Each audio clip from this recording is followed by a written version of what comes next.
Hello there, and welcome to the Chrism map clear. Mostly because, why not? Come on. I get to replace troops for cheap. I don't mind giving some people intel and gems. I wish someone would be kind enough to do this for me. Yeah, I'm gonna beat Janny here into the ground, but at least Janny's gonna get something for it. Not like if I rolled in with my Granks and just ruined them. Because, you know, that's kind of what the Granks do. But I did have fun, I'm not gonna lie, running around. I haven't really used a lot of the CZRM or CRZM or whatever you want to call it. So it was very much a learning experience, and I know I've seen a lot of like later, more end game, you know, like high VP plays with this troop combination, and it's weird because even at this level, it almost seems like I had the same loss ratio as those end game people end up having. So I don't know if they're doing something amazing or I'm doing something wrong, or maybe a little of both. Probably a little of both, let's be honest. But that's okay. You know, you gotta learn somewhere, and I guess it's probably better that I learn on something like this as opposed to waiting until I have like over 1,000 VP and then have to learn and have no clue. So, you know, whatevs. Assuming I ever actually make it to 1,000 VP, because honestly, that seems like so much work. I don't know. I feel like eventually, probably. I'm hoping one day, but I'm not in any kind of a rush.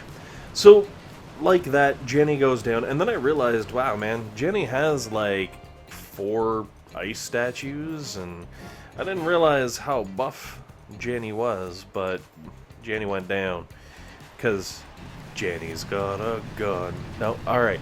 So, then we move on to Maze. I assume it's Maze, or it could be Maes, but I don't know. I'm not gonna worry about that. I was hoping that critter drop would be a little bit better.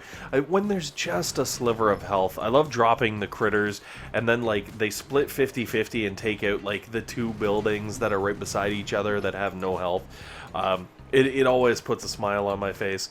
Unfortunately, it did not work. And actually, this base kind of made me laugh because I saw all of these mines right behind the statues, and I know on the forums not too long ago, someone actually put up a post and was like, "Hey, all you people hiding your blue statues in the woods, you're not fooling anyone, ha ha ha ha ha."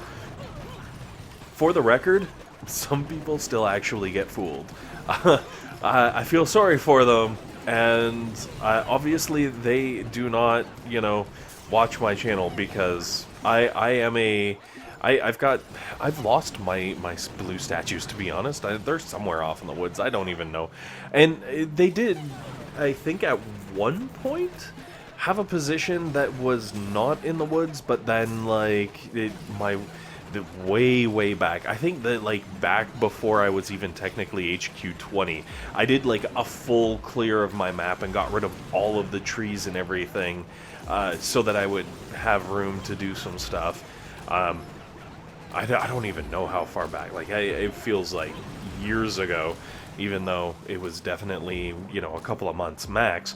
But you know, statues kind of got shoved over into the woods and forgotten about because they were out of the way, and they never really change or move or do anything, and so there they sat, and then they disappeared, and then people would attack, and I'd get more defenses and intel and stuff because people weren't paying attention to the blue, which, hey man, whatever, I'm not gonna even go into it. But yes, it looks like hiding the boom mines behind the statues can be dropped into that same category. Like, guys, hiding the mines behind the statues isn't gonna cut it anymore. Not for pluck. Pluck. Yeah, I'm gonna go with Pluck.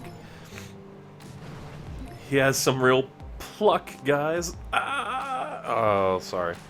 So, I guess technically Pluck isn't trying to hide any mines behind his statues. If he is, he's doing a horrible, horrible job of it.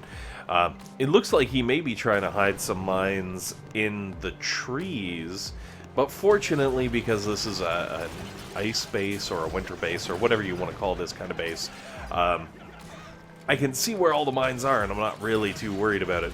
Also, in the grand scheme of things, I don't think with the Zooka medic Riflemen combo, I don't know if you really have to worry about mines that much. I guess maybe, like, the boom mines might take out a Rifleman. Ooh. Or you know, I guess if you're really low, if you're under heavy fire and you hit a mine, that could be kind of bad for the Rifleman. But for the most part, I don't know. I feel like it's not that big a deal. And like even this guy, he's obviously got some blue. I think it's only health that he has, so not even a big deal.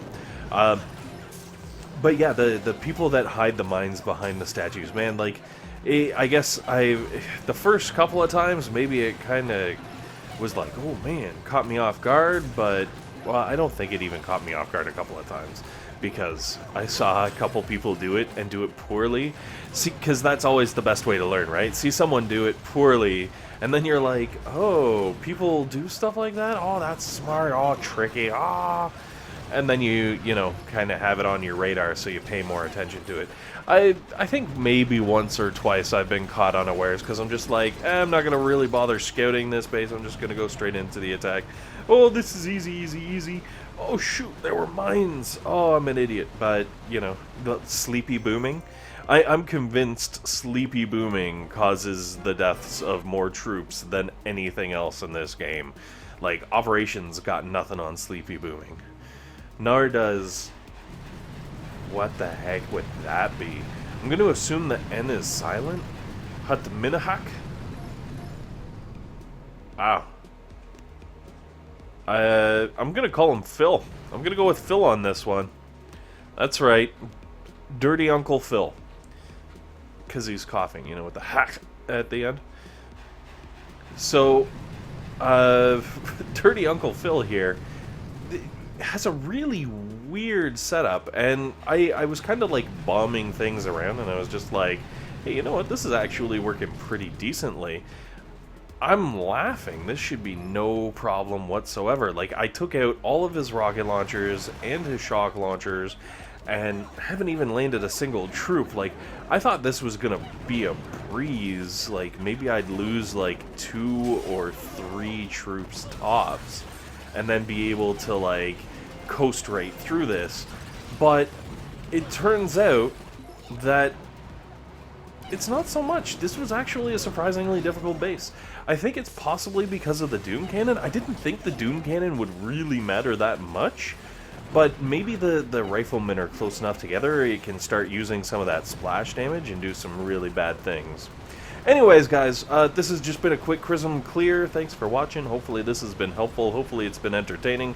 And most importantly, hopefully you guys have a fantastic day.